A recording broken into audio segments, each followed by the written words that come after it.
Good afternoon, fellow beekeepers. Many of you have already seen how to uncap the easy peasy way, my video that shows you how to use a heat gun to remove the cappings off your honey. Saves all the mess that you usually have with uncapping honey. Also, all the wax goes back to the bees. I've had lots of questions about how this works, and I'm going to try and explain and answer some of those questions today. Okay, the first issue we have, or question we have, is will it heat the honey up? Will it do any damage to the honey? So what you need to do is try and understand how it actually works. What we're doing is we're not heating the honey, we're not trying not to heat the honey.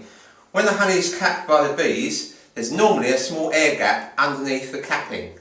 Okay, so we're putting the heat on the capping like explodes, but goes poof off, and the heat won't go into the honey.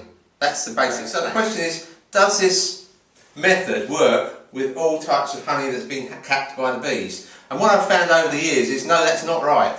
Sometimes when the honey's capped, the bees are actually putting the air gap underneath the capping, sometimes they're not. So what I'm going to show you is two different types of comb, one with the air gap, one without, and then we'll use the heat gun and you see the difference. So here we've got a frame of honey, you see the bees have capped it, and you see the capping is very, very light. It doesn't look damp at all, and that's going to uncap very well with the heat. On the other hand, here's a frame of honey where the honey is actually touching the capping. If we use a heat gun to try and remove these cappings, the heat will be taken away from the honey, and you have to apply so much heat that you probably damage the honey. For this sort of frame, you also see the dampness here, we won't be using the heat gun. It's about the heat gun. This heat gun I use is 2000 watts. I've extracted over 3 tons of honey now using this method. And I've learned you need it on the maximum setting, so it's really hot. When you turn it on, you need to wait 10-15 seconds just to get very warm. Because what you're trying to do is just go across the honey very quickly.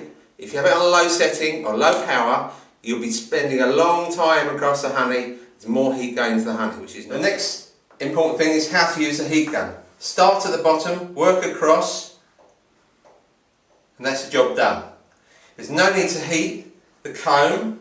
Let's see why this is in practice. First of all, we wait for the heat gun to get really hot, okay? Start at the bottom. Go across, see it go pop, pop, pop, pop, pop, pop, pop, pop, pop, pop, pop. Okay. Stop. Alright. You saw the wax is like popped off. It's actually in this tray, little bits of wax everywhere. Okay. Some of them have formed little beads here. What this means is the wax is going back to the... On the other hand, here's the frame with the damage on it. See what happens. Pop, pop, pop. Now it's not melting, okay? You just have to put more and more heat on there. This is not good. You do not want to be doing this, okay? Because you're damaging the honey, putting so much heat. A good frame. The wax is all removed, or it's melted here. We can spin this out straight away. This is a frame that you shouldn't have been doing using this method. The wax is actually sealed above this already.